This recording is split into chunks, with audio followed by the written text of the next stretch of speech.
Ontem na célula, a Daiane mandou uma mensagem para mim hoje, eu achei interessante. Ela falou assim: a célula ontem não foi um dia de churrasco e nem um dia de que, Daiane, você falou? De pizza. Foi dia de brócolis. É porque ontem a mensagem na célula foi uma mensagem bem pesada, sabe? Mas é algo que ardia no meu coração, e principalmente porque nós estamos vendo, amados, que os fins dos tempos são mais claros do que nunca. Essa guerra que está acontecendo em Israel não é uma coisa simples, não é uma coisa normal. Todos os sinais estão sendo bem claros, as coisas estão bem apontando para o fim dos tempos, as profecias têm se cumprido. E ontem na célula, a minha preocupação foi ensinar e lembrar os discípulos que nós precisamos aprender e lembrar que precisamos andar com Cristo do jeito correto. Tem crente brincando de crente, e o diabo não brinca de ser diabo.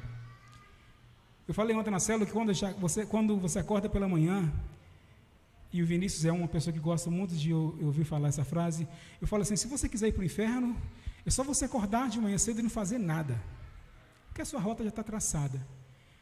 O céu, ele é tomado por esforço. Só quem se esforça se apodera do céu.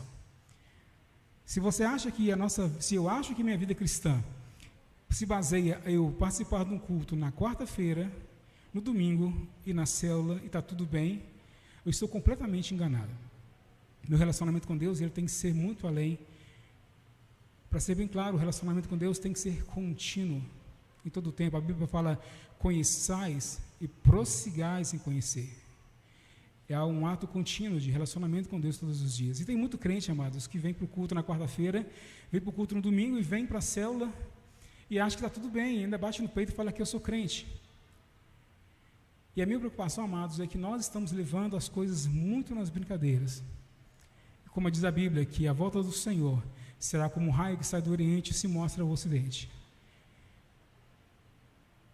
Em qualquer instante ele pode voltar para a igreja, ou particularmente para um de nós. E quando nós formos acertar as contas com Deus, como será? Isso é um perigo. Essa foi uma preocupação que eu tive muito forte na célula ontem, mas hoje eu quero trazer um tema para vocês. Antes de entrarmos no texto inicial, em Mateus 15 está falando, Jesus, ele estava conversando com os fariseus, e os fariseus começaram a perguntar a Jesus: Jesus, seus discípulos, eles não seguem os rituais dos judeus, eles não lavam as mãos antes de comer. E Jesus falou assim: mas vocês que os mandamentos que vocês ensinam também não fazem. Por exemplo, vocês não obedecem e nem honram seus pais. Jesus deu uma lavada na cara deles, como a gente pode dizer.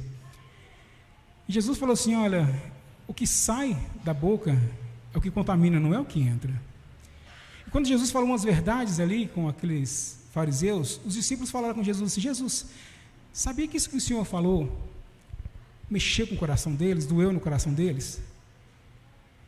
E Jesus falou assim: olha, não preocupa com isso não, porque eles são cegos, deixem os cegos cuidarem de si, porque um cego puxando o outro, os dois caem no buraco. E queridos, quando eu comecei a ler esse texto, eu gosto sempre de lembrar que Jesus aqui na terra, ele era um homem despido da sua glória, mas cheio do Espírito Santo.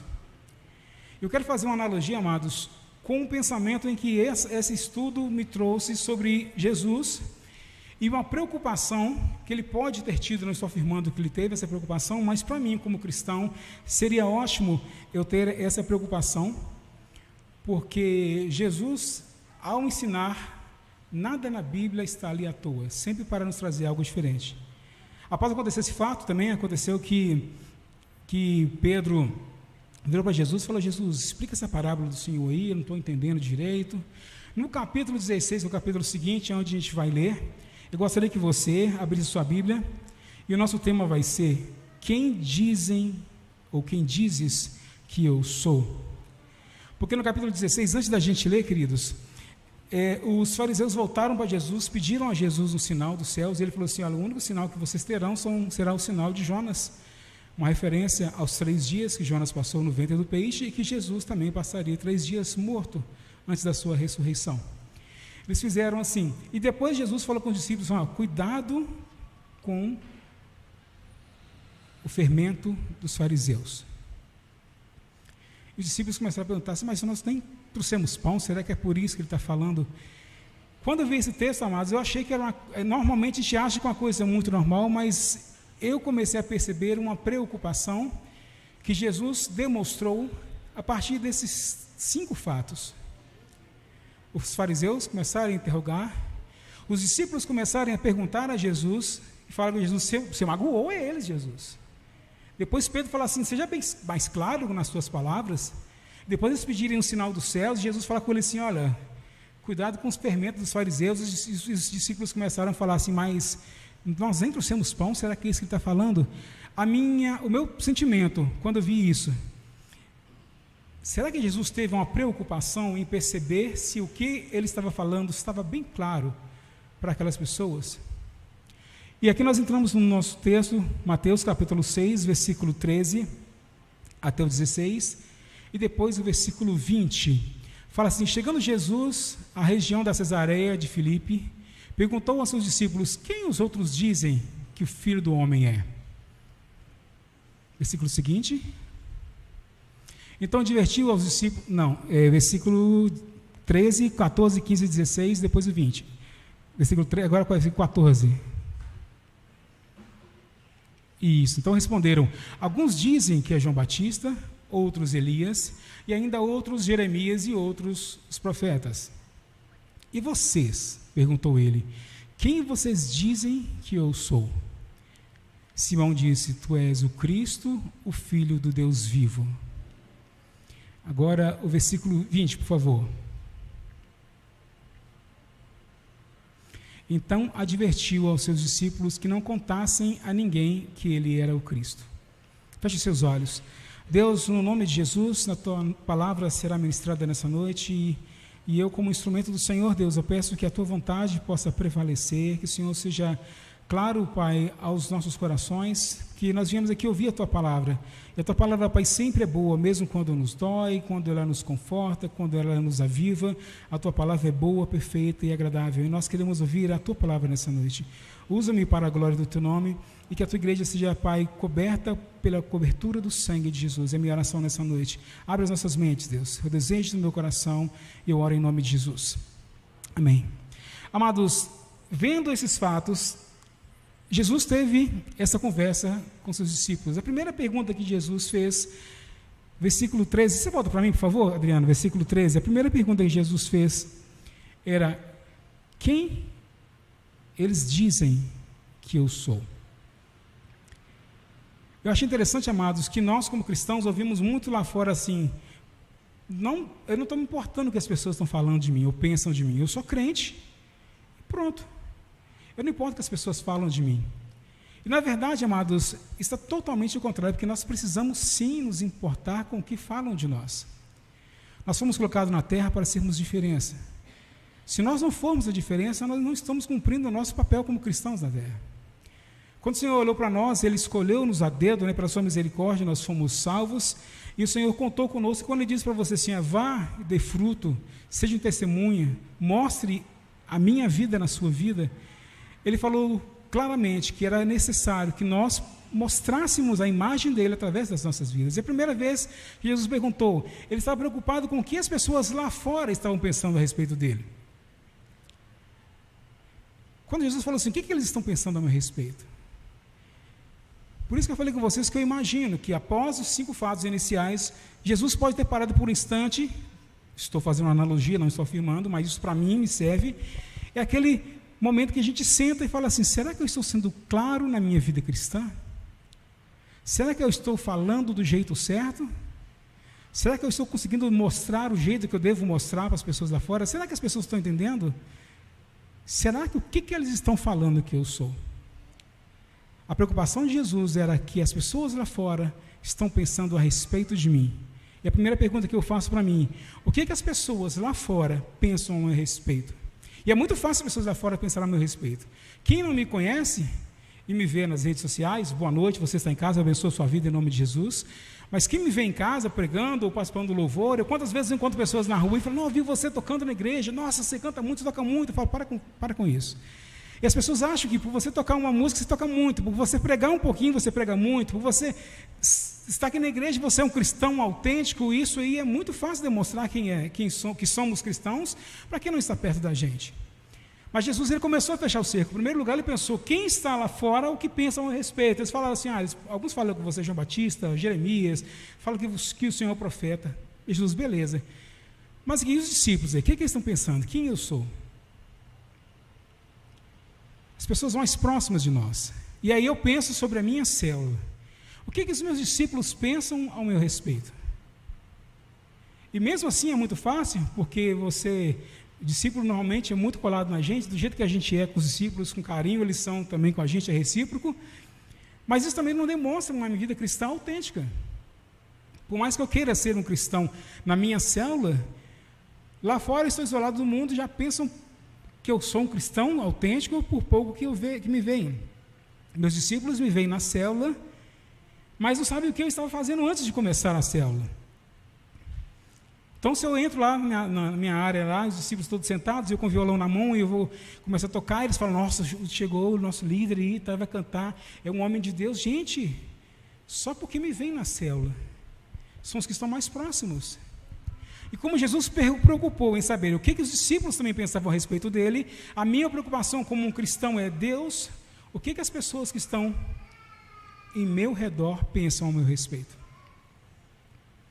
O terceiro ponto, Jesus, quando perguntou para os discípulos, nesse versículo 15 mesmo, quem eles pensavam que ele era, quem falavam que ele era, Pedro falou assim, eu sei que o Senhor é o Cristo, o Filho do Deus vivo. E Pedro, vocês sabem que era um dos discípulos mais próximos de Jesus. Ele estava perto. Ele é alguém que poderia dar referência realmente como cristão. E falar, Jesus, o Senhor realmente é o Filho de Deus, porque eu vejo cada passo que o Senhor dá, e o Senhor não vacila em nada. Eu vi os milagres do Senhor. O Senhor começou curando a minha sogra. O Senhor começou no meu ministério lá, quando eu pesquei, eu tentei pescar, não consegui, o Senhor chegou com milagre, o Senhor fez aquele milagre. Então eu sei, eu vi o Senhor ressuscitar mortos, eu vi o Senhor curar enfermos, eu vi todo o processo, eu sei que o Senhor é o Cristo. Eu fico pensando, amados, dentro da nossa casa, os mais próximos de nós, a minha esposa, o meu filho, o meu sogro, minha sogra, meu cunhado, você com a sua família, com as pessoas que estão próximas de você, seu esposo, sua esposa, seus filhos, as pessoas que estão perto de você. Quem dizem que vocês são? Quem dizem que eu sou? Jesus não precisava fazer essas perguntas. Se ele fez essas perguntas, amados, com certeza, dentro do coração dele, tinha uma preocupação em saber como está o ambiente em volta dele. E eu tenho que pensar todos os momentos, Deus, o que eu estou fazendo para demonstrar ao Senhor? As pessoas do mundo me veem como um cristão, que bom. As pessoas mais próximas, meus discípulos me veem como um cristão, que bom. Mas e dentro da minha casa, será que eu sou realmente um crente? Será que a minha esposa pode falar que eu sou um crente de verdade? Ela que está comigo todos os dias? Ou será que eu sou um crente meia boca? Aquele famoso fato que o pastor Jair gosta muito de contar, que a irmã chega na igreja e fala que queria trazer a cama dela para dentro da igreja e morar. Falou, pastor, eu quero trazer minha cama para dentro da igreja e tal. Por que você gosta tanto da igreja? Sim, não, porque o meu marido dentro de casa, ele é um demônio, mas na igreja ele é um santo. Estou pensando em trazer minha cama para a igreja e morar aqui. O pastor Jair gosta muito de falar esse fato. Eu fico pensando, gente, quantas pessoas aqui dentro da igreja são crentes, e lá fora, ao sair dessa porta aqui, pegam os seus demôniozinhos de estimação e põem nas costas e levam embora para casa. É difícil ouvir isso, mas é verdade. Sabe por que eu falo isso, queridos? Porque estamos a caminho dos céus. Todos os dias estão passando, nossos dias, pastor Jair, ontem eu falei sobre isso, pastor Jair ensinou um jeito de usar um versículo bíblico como eu nunca tinha pensado. O pastor Jair fala assim, todas as manhãs eu oro a Deus e falo assim, Deus me ensina a contar os meus dias para que eu alcance o coração sábio. É começar pela manhã e virar para Deus e falar assim, Deus, estou começando mais um dia. Vai vir pecado de tudo quanto é lado tentando me derrubar, a tentação todo lado tentando me fazendo pecar, vai vir demônio me perturbando de todos os lados, muita coisa vai acontecer, mas eu posso resistir, Senhor. Às vezes, continuamente, eu não posso fazer uma reserva para todos os dias, mas eu preciso todos os dias me alimentar do Senhor. Então vamos começar. Bom dia, Espírito Santo. Bom dia, Jesus. Bom dia, meu Pai. Te entrego o meu dia, me cobre com teu sangue, me ajuda a ser forte, tenha o seu tempo com Deus, me ensina, Deus, a contar esse dia para que eu possa alcançar um coração sábio. E aí você levanta da cama e vai fazer suas coisas. Quantas pessoas levantam de manhã cedo, não tem coragem de olhar nos olhos de Deus e dar um bom dia para Deus? E as coisas acontecem, a culpa é de Deus. Não acontece o que você quer, e é Deus trabalhando, você acha que as coisas estão ruins porque Deus não tem misericórdia de você? Se você, ou se eu, vamos colocar na primeira pessoa, se eu estivesse relacionando com Deus de um modo bem claro, eu entenderia que todas as coisas cooperam para o bem daqueles que amam a Deus. E se Deus falou que é não, para mim é bom. Se eu não relaciono com Ele, eu não conheço a presença de Deus, não conheço a pessoa do Senhor, e se Ele fala que não, dá errado, eu tenho coragem de reclamar ainda e falar, não, Deus, você não podia ter feito isso, mas o problema é que se eu o conhecesse, eu entenderia que o que Ele fez para mim foi bom. Está entendendo, queridos? Quando nós estamos entendendo o que Deus faz, quando estamos relacionando com Deus, a gente sabemos da pessoa de Deus com clareza, a gente passa a perceber que tudo que Ele fazer e decidir por nós sempre vai ser perfeito. Mas o problema é que nosso relacionamento com Deus, ele está num ponto em que eu não me preocupo nem com quem está dentro da minha casa, nem com os meus discípulos, o meu ciclo de serviço, nem as pessoas lá fora. Eu chuto o pau da barraca e falo assim, independente do que pensarem de mim, eu sou crente, mas a verdade é que não é desse jeito. Se Jesus, que é Jesus, se preocupou com o que as pessoas falavam quem Ele era, quem sou eu para não me preocupar? Está na hora de começar a rever esses conceitos, queridos. Jesus, no versículo 20, ele mostrou que Ele não queria ser uma referência pelo que falavam dele. Olha que interessante o versículo 20. Então advertiu aos seus discípulos que não contassem a ninguém que Ele era o Cristo. Sabe aquela pessoa? Gente, eu tenho um amigo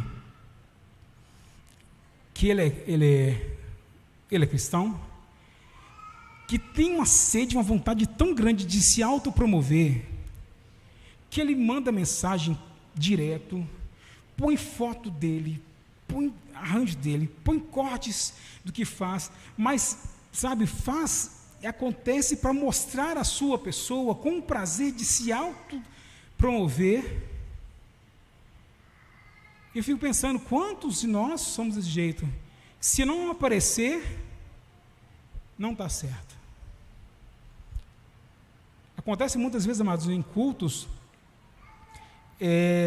na maioria dos cultos, vocês veem todas as coisas acontecendo, o pessoal que trabalha lá atrás não está aparecendo, os obreiros que estão na porta não estão aparecendo, as pessoas do estacionamento não estão aparecendo, a irmã Cida, que cuida tão bem dessa igreja, não está aparecendo. Se cada um de nós começássemos a pensar, se eu não aparecer, eu não vou fazer, o que aconteceria nessa igreja? E quanto crente murrinhento existe que, se não aparecer, a obra está sendo mal feita? Jesus, que era Jesus, não queria ser promovido, queridos. Ele falou assim, não, fala que eu sou cristão, deixa o que eu fazer acontecer. É claro que a promoção vem, porque Deus honra a todos os que honram a Ele. A promoção vem de Deus. Eu vi um versículo uma vez que fala assim, quando você faz uma coisa, se você fica esperando agradecimento aqui da terra, não espere favor dos céus. Porque se você foi pago na terra, para que você vai querer algo dos céus? Então, quando você quer fazer alguma coisa para Deus, você precisa levantar a sua cabeça e falar, Deus, eu estou fazendo para o Senhor, não precisa aparecer, só de saber que as coisas estão dando certo, estou satisfeito em saber o que está acontecendo.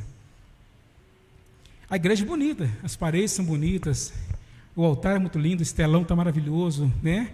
Vocês chegam à igreja, está toda arrumadinha, bacaninha, chega em casa na internet, vocês veem os vídeos bacaninha, isso é muito legal.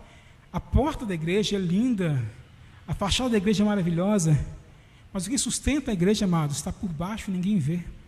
São as colunas que foram furadas com muito sacrifício. O irmão Cornélio fala muito sobre isso, na época que furaram aí, esgoto caía nas costas deles, enquanto eles furavam, tinha canos de esgoto passando, e eles continuaram e fizeram as fundações dessa igreja, tubulões grandes para sustentar a igreja. O que sustenta a igreja, amados, não é esse telão bonito que está aqui, não é as cadeiras bonitas, não é essa iluminação, essa cruz tão linda que ficou, que sustenta a igreja não aparece, está por baixo. Aí eu viro e falo assim, se eu não aparecer, as coisas estão dando erradas. Se não aparecer uma foto minha, as coisas estão dando erradas. Se meu nome não estiver aparecendo, as coisas estão dando erradas. Queridos, se Jesus não queria ser evidência pela boca dos outros, sejamos humildes. Sabe o que aconteceu em Filipenses capítulo 2? Gosto demais dessa passagem. É a passagem, eu acho que é a passagem que mais mexe no meu coração na Bíblia. Filipenses capítulo 2, quando fala que Jesus, ele se despiu da sua glória e assumiu a forma de servo, a obediência de Jesus o tornou acima do próprio Deus. Que fala assim, que por causa do sacrifício dele, né, Deus o exaltou sobremaneira e colocou o nome dele acima de todos os nomes. Deus colocou o nome de Jesus acima do próprio nome, porque Jesus foi obediente até a morte, e morte de cruz. Ele foi humilde em largar a sua glória e vir para a terra. Deus honra. Se Deus honrou o próprio Jesus, quem seria nós para perdermos uma honra dessa? Eu preciso ser crente, amados, na minha essência, não no querer transparecer, principalmente porque volto a falar, se eu não for um cristão realmente autêntico, eu não vou resistir os dias maus. Na minha célula eu gosto muito de falar, gente, quando Deus não é aquele menino malvado com a lupinha, esquentando a formiguinha, querendo queimar ela. Deus não é isso. Deus, todas as vezes que Ele trouxer uma palavra para nós de confronto, é porque Ele está querendo moldar as nossas vidas, porque no céu não entra pecado. Não tem como negociar a salvação. Fomos comprados, glória a Deus. Ontem na célula eu falei sobre isso. Quando Jesus nos comprou, a salvação, ela não é por nossas obras, ela é pela graça, mas a salvação, ela é uma escolha. Eu posso escolher ser salvo, eu posso escolher não ser salvo.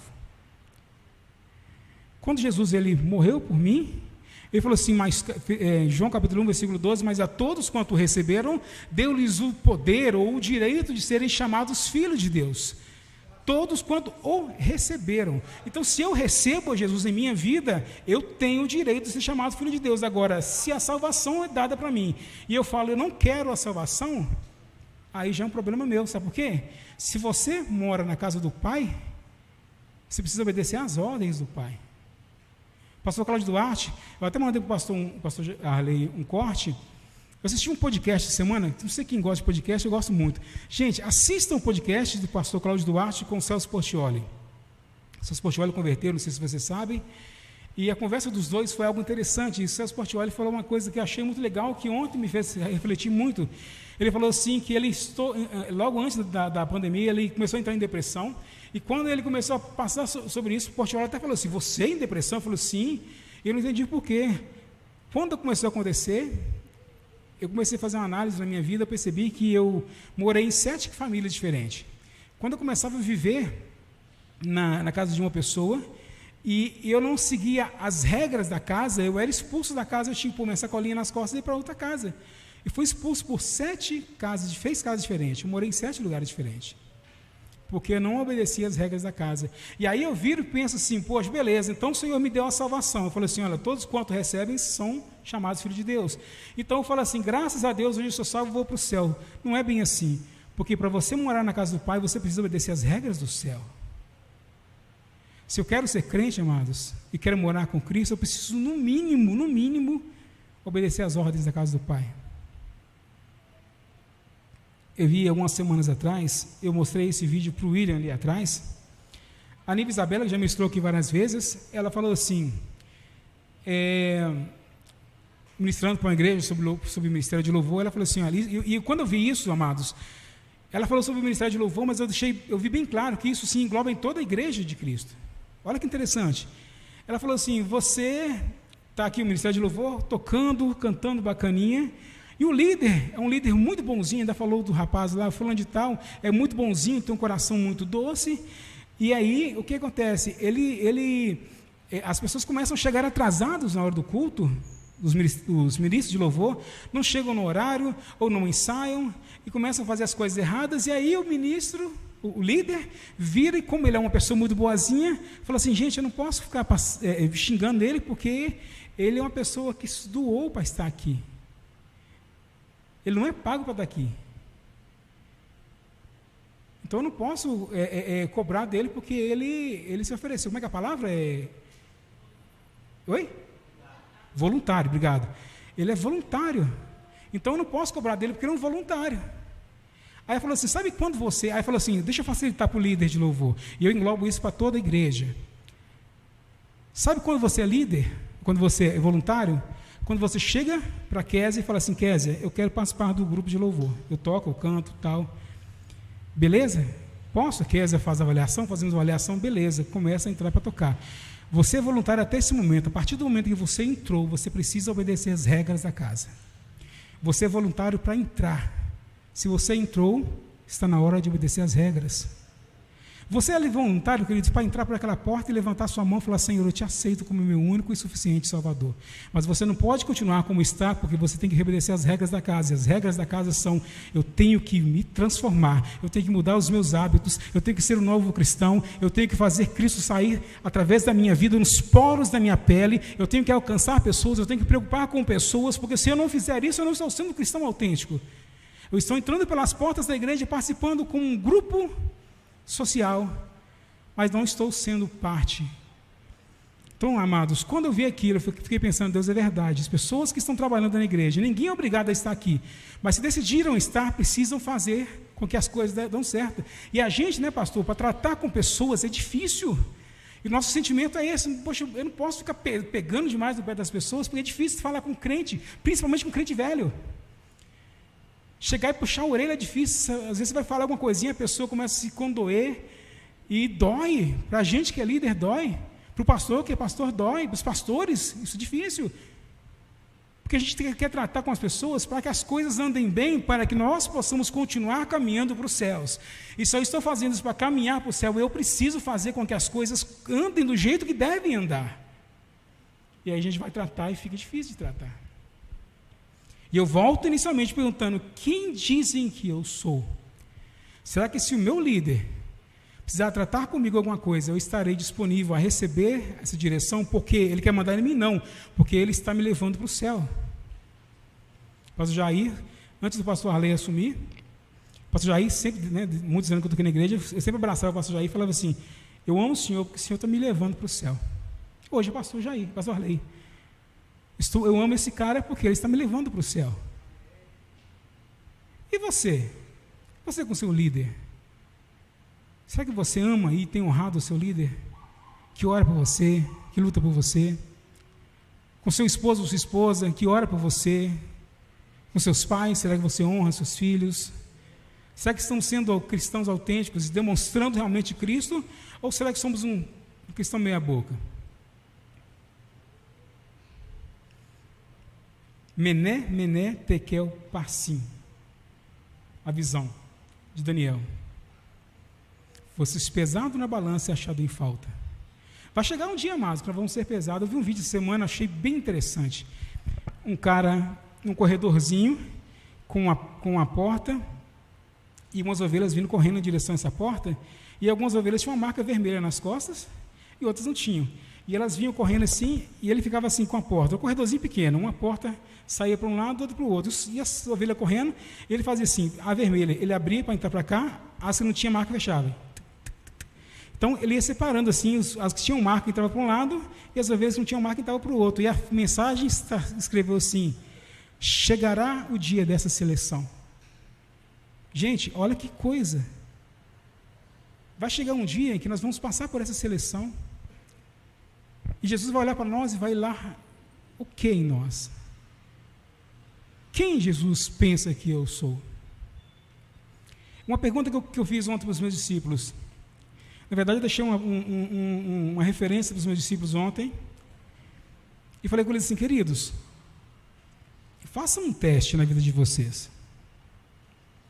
Ao deitar hoje à noite, façam para vocês a pergunta, eu trago isso para a igreja.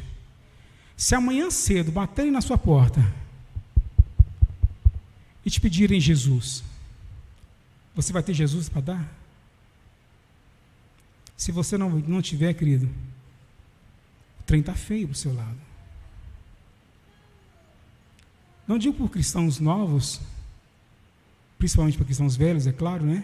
Mas não digo para os cristãos novos que ainda não aprenderam, não se aprofundaram muito na Bíblia. Gente, mas é o seguinte, quando você começa a aprender alguma coisa que você gosta, você enfia de cabeça. Eu vi uma vez um cara contando um fato, ele fez uma brincadeira assim, ele está falando sobre casados, e falou assim, quem é casado aqui? Aí as pessoas levantam, mas não, peraí, deixa eu fazer uma pergunta diferente. Quem é cruzeirense aqui? Quem é atleticano aqui? Eu falei, engraçado, né? Quando eu perguntei quem era cruzeirense, gritaram, quando eu perguntei atleticano, gritaram, quando eu falei, quem é casado aqui? Isso, casado. E eu achei interessante isso, eu me pergunto do mesmo jeito. Se eu perguntasse quem é cruzeirense? Galo! Quem é cruzeirense? Cruzeiro! Quem é atleticano? Galo! E você? Quem é cristão aqui?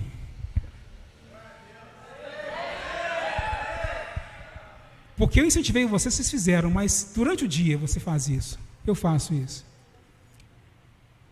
Essa pergunta que eu tenho para mim todos os dias. Se baterem na minha porta amanhã de manhã cedo e falar assim, bom dia, eu estou desesperado por Jesus. Aconteceu um fato semana passada, eu estava viajando, eu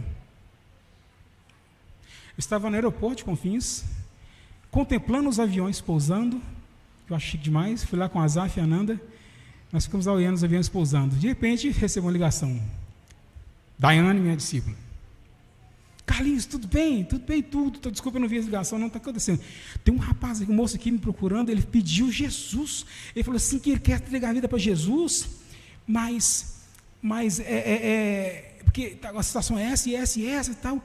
E ele falou assim que perdeu o filho, e tal, ele está no fundo do poço, ele precisa aceitar Jesus. Carlinhos, me ajuda, o que eu faço?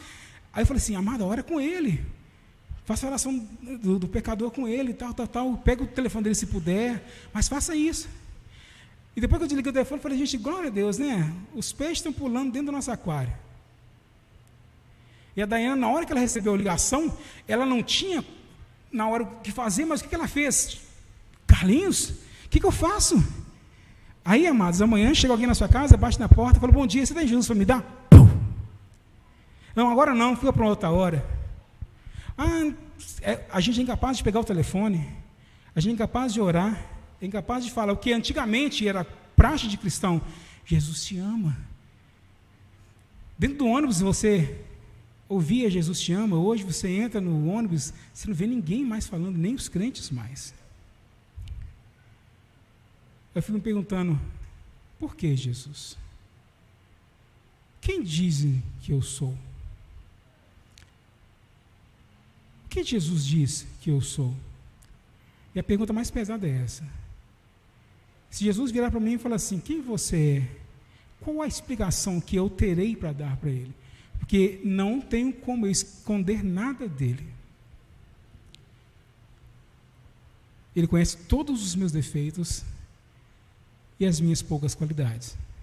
Mesmo assim, ele conta comigo e com você. Amados, o que está acontecendo em Israel? No ano 72, depois de Cristo, teve a diáspora, né? Quando Roma invadiu o povo Israel e tal, e o povo se espalhou por todo o mundo. Em 1947, no século passado, o povo judeu começou a voltar para Israel, de toda parte do mundo. E a ONU reconheceu Israel como Estado de Israel, aquele pedacinho da Palestina como Estado de Israel. E a partir daquele momento, o povo começou a guerrear e atacar. Todos os países em volta de Israel começaram a atacar porque não aceitavam que aquele pedacinho ali fosse do povo judeu. Mateus capítulo 24 fala assim, que quando você visse a figueira florescendo, estava chegando o verão. E no Velho Testamento a figueira sempre representava o povo de Israel. Em 47, quando os judeus começaram a voltar para Israel, começou a se cumprir essa promessa, essa profecia sobre os fins do tempo. Em abril agora desse ano, saiu uma pesquisa e falou assim que 50% dos judeus do mundo já estão em Israel. 50%. Esse fato que está acontecendo dessa guerra, todas essas situações acontecendo, eu falei nas minhas células de atrás, ontem, e até achei interessante que em setembro do ano passado tiveram uma reunião, você pode jogar no Google lá, Congresso Mundial das Religiões, não sei o que lá, eu não lembro como é que é, mas coloca lá, Congresso Mundial de Religiões. As religiões se juntaram para ter um senso ou um consenso. Estava lá Papa Francisco, estava lá vários, né, mas entre eles Papa Francisco, um judeu, um representantes do povo Maomé, estavam em um consenso, e o chefe da ONU falou assim: seria muito interessante se todos vocês se juntassem e fizessem uma religião apenas, que acabaria com essa confusão. E quem conhece um pouco de Bíblia sabe que isso são profecias, isso aconteceu em setembro do ano passado. Às vezes você não sabe, você não vê jornal, mas essa reunião aconteceu ano passado.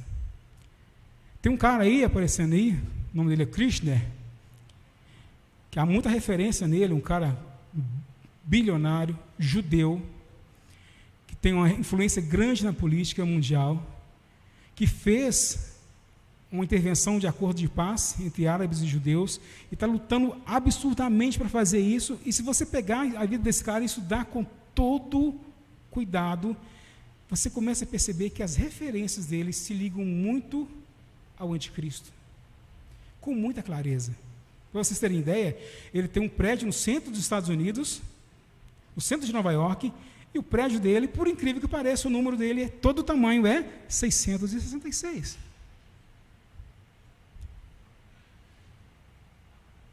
As coisas estão bem claras, queridos. E a gente está brincando de ser crente. Hebreus, eu vou pular, vou para o finalzinho já. Abre, por favor, para mim, Hebreus capítulo 10, versículo 23. Eu estou quase fechando. Hebreus capítulo 10, versículo 23.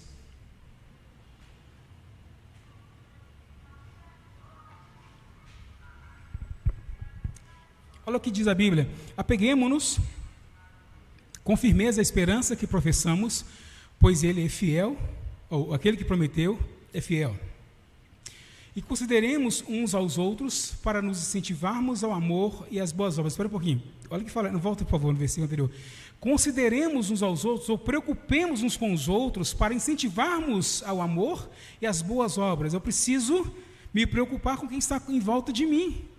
Isso é uma ordem de Deus. Próximo versículo, por favor, querida.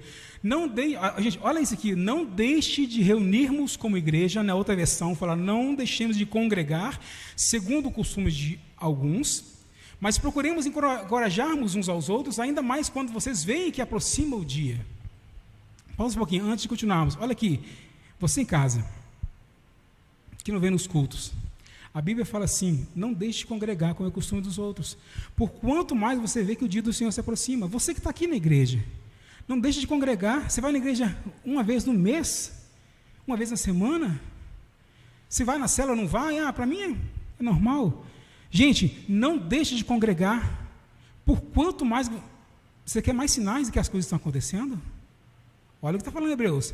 Próximo versículo, querida, por favor, versículo, isso. Se continuarmos a pecar deliberadamente, depois de recebermos o conhecimento da verdade, já não resta sacrifício por pecado. Já dá uma pausa aí.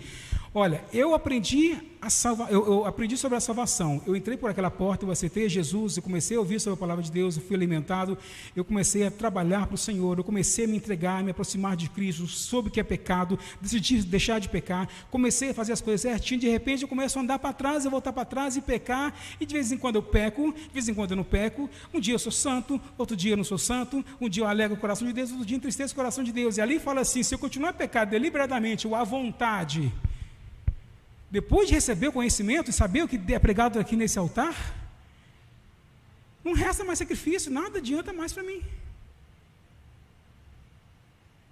Se eu aprendi a verdade, amados, e continuo pecando, quem está caminhando para o inferno sou eu. E não adianta o pastor Harley subir em cima e pregar e suar a camisa. Quantas vezes você viu o pastor Harley subir em cima aqui com gripe, suando, orando a Deus antes de começar o culto lá embaixo, com pedra de gelo debaixo do sovaco para baixar a temperatura? Quem estava aqui que lembra desse dia? Estavam tendo um culto na igreja, o pastor Harley passando mal, foi lá embaixo, lá enfiou o gelo debaixo do braço para baixar a temperatura, subiu. Gente, vocês não sabem o que é feito para que a sua vida seja ministrada. Você não sabe o que acontece para esses telões que estão acontecendo aqui, para a internet estar transmitindo culto em casa. Você acha que é só simplesmente, eu quero participar lá, porque é muito legal aparecer. Vocês não sabem o sacrifício que é fazer a obra de Deus, para alcançar pessoas. E nós fazemos isso com o maior prazer, e você recebe, ou eu recebo, mais uma vez, e começa a pecar e joga tudo fora. A culpa é minha de ir para o inferno. Minha, se eu for para o inferno. Próximo versículo, por favor, querida. Mas tão somente um terrível, como fala anteriormente, né, que não resta mais pecado, mais sacrifício para mim, mas tão somente uma terrível expectativa de juízo e fogo intenso que consumirá os inimigos de Deus. Quando nós deixamos de fazer o que Deus agrada, automaticamente deixamos de ser filhos, porque, né, anteriormente nós vimos que todos quanto receberam foram chamados de filho, voltamos a pecar e nos tornamos inimigos de Deus. E o que? O fogo do juízo há de consumir os que saem dessa posição e voltam a pecar dentro da igreja. Dentro da igreja. Quem rejeitava a lei de Moisés morria sem misericórdia depois de 2 ou 3 testemunhas. Naquela época lá, Moisés, o cara fez isso, tal, juntava 3 testemunhas, falava, pegava um cara, levava para fora da cidade e apedrejavam até a morte. Próximo versículo. Com mais severo castigo julgam vocês merecer aquele que pisou aos pés o Filho de Deus e profanou o sangue da aliança pelo qual ele foi santificado e insultou o Espírito da graça. Pode continuar. Pois conhecemos aquele que disse, a mim pertence a vingança e eu retribuirei. E outras vezes, o Senhor julgará o seu povo. Terrível coisa é cair nas mãos de um Deus vivo. Eu não estou aqui para confrontar você e bater na sua cara, querido. Eu estou aqui para alertar você que os tempos têm findado. Você tem que parar de ser crente de brincadeira. Eu preciso parar de ser crente meia boca. Se eu for confrontado hoje, se eu sou cristão ou não, eu vou me manter firme ao ponto de enfrentar tudo por Cristo. Se não acontecer, queridos, eu estou andando uma rota errada. Vem cá, Fabiano. Vou fazer uma dinâmica com vocês, bem interessante, vem aqui em cima. Sobre conversão. O que é conversão? Você está indo de carro, de repente você precisa fazer uma conversão, você vai... Certo? Você vai converter e voltar para trás. Uma dinâmica bem simples. Vem cá, Fabiano. Vou te dar, eu acho que eu fiz na célula uma vez, eu vou te dar 10 passos. 10 passos para dar 10 normais. 1, 2, 3, 4, 5, 6, 7, 8, 9, 10. Beleza, onde você parou aí? Vem para mim e me encontra aqui com 10 passos de volta. 1, 2, 3, 4, 5, 6, 7, 8, 9, 10. Converteu e chegou a tempo, certo? Vou te dar, de novo, 10 passos, de novo, vai. 1, 2, 3, 4, 5, 6, 7, 8, 9, 10. Agora o Fabiano recebeu 10 passos, que é a sua vida, está correndo. E Fabiano teve o tempo da sua conversão, mas decidiu dar mais 3 passos. Vai, Fabiano, dá mais 3 passos, quando você quiser aí. 1, 2, 3, beleza. Aí Jesus volta. E eu preciso de converter. Agora volta para mim com os 10 passos que Deus deu. 1, 2, normal. 4, 5, 6, 7, 8, 9, 10. Ele chegou a mim? Não chegou. Porque o tempo da conversão dele foi perdido. Chegará um tempo que não haverá mais tempo. Vai chegar um momento em que você vai tentar voltar e não vai conseguir. Você está traçando a sua vida passo a passo. Pode descer, querido, obrigado. Você está traçando a vida de você passo a passo. Se você não voltar a tempo, se você não consertar a tempo, vai chegar um tempo que não haverá mais tempo. Amém, queridos? Espero que Deus tenha falado do seu coração. Essa ministração, eu ministrei minha célula ontem, por isso que a Daiane falou, né, que não foi churrasco nem pizza, foi brócolis. Mas o brócolis é bom, pode não ser gostoso, mas ele é muito nutritivo. E às vezes a igreja precisa ouvir esses confrontos, sabe? Porque brincar de crente, enquanto a gente passa muito a mão na cabeça, as pessoas vão andando, e a gente fala, queridos, não é por mal. Se a gente está falando isso, é porque a gente quer que vocês, e eu quero ser salvo. Em primeiro lugar, para ministrar os meus discípulos, eu preciso estar com vida com Deus. Se eu não tiver vida com Deus, como eu vou ministrar os meus discípulos? Se eu quero que eles vão para o céu, eu preciso, em primeiro lugar, eu ser salvo. E para eu ser salvo, ou eu mudo de uma vez por todas a minha vida, ou eu vou enfrentar o inferno. Eu tenho certeza que você não quer, você não nasceu para ir para o inferno. Você foi chamado para ser transformado e ir para o céu. O seu lugar é o céu. Você vai para o inferno se você quer. O meu lugar é o céu. Eu só vou para o inferno se eu decidir ir. Eu espero que você decida ir para o céu. Amém? Abaixe a sua cabeça. Senhor, no nome de Jesus, nós somos teus filhos, porque nós escolhemos te entregar as nossas vidas. quando nós falamos que o Senhor é o nosso único e suficiente Salvador, é porque realmente nada mais é necessário senão o Senhor. O Senhor olhou para nós na nossa imundície, no nosso pecado, nos nossos erros. O Senhor olhou e achou graça em nós. É impossível de entender isso, Deus, mas o Senhor fez isso por nós. E hoje nós estamos aqui na Tua casa, sendo confrontados pela Tua boa palavra, que quer nos transformar e nos lembrar, Deus, de que precisamos acertar os nossos pontos com o Senhor. Nós precisamos andar em santidade, porque no céu não entra pecado. É impossível o Senhor abrir uma brecha para mim em pecado, porque por mais que o Senhor seja amor, o Senhor é justiça. O Senhor amou a minha vida. O Senhor me amou quando enviou o teu Filho Jesus, e Ele fez todo o seu sacrifício até a morte, e a morte de cruz, a pior das mortes possíveis, a mais vergonhosa. O Senhor demonstrou o teu amor ali. Mas a partir do momento que Cristo morreu, o Senhor falou a cada um que receber Ele, tem o direito de ser chamado de filho. A partir desse momento, teu amor já foi cumprido e passamos a viver a tua justiça. Se eu quero ir para os céus, eu preciso receber ao Senhor. E não só receber por palavras. A tua palavra diz, Deus, que aquele que te ama guarda os teus mandamentos. Se eu não guardar os teus mandamentos, eu não estou expressando o meu amor. E como eu vou morar com o Senhor se eu não te amo? Como o Senhor me receberá na tua casa, Senhor, se eu não amo o Senhor? Se eu sou o teu inimigo, como nós vimos agora aqui. Ensina-nos, Deus, a mudar os nossos pensamentos, as nossas ações, a começarmos a entender que eu preciso me relacionar com o Senhor todos os dias.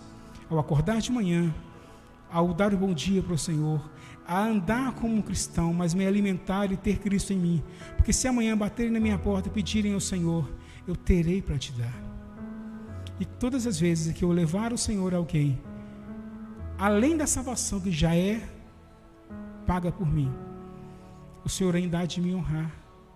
E como é bom saber que o Senhor honra os teus filhos, Deus. Às vezes estamos tentando todos os modos possíveis, mas a honra que precisamos vem do Senhor. O desejo do meu coração é que os teus filhos nessa noite, a partir de mim, possamos mudar as nossas atitudes para que possamos alegrar o teu coração. Nós não queremos ir para o inferno, Deus. O Senhor não fez o teu sacrifício em vão. Eu não quero fazer que no fim da minha vida o Senhor olhar e falar assim, nossa, aquilo que eu fiz por Ele foi algo com amor e Ele jogou fora. Eu não quero, Deus, entristecer o teu coração indo para o inferno, porque não é por mim, não é simplesmente por mim, é para fazer valer o teu sacrifício por mim. E a tua igreja precisa entender isso, Deus, que passou do tempo de mudarmos as nossas atitudes e vivermos uma vida em santidade para poder fazer valer o teu sacrifício. Se queremos amar o Senhor e realmente quisermos cumprir a prova que amamos o Senhor, nós precisamos, no mínimo, cumprir a tua vontade. E isso é que o Senhor me ensinou.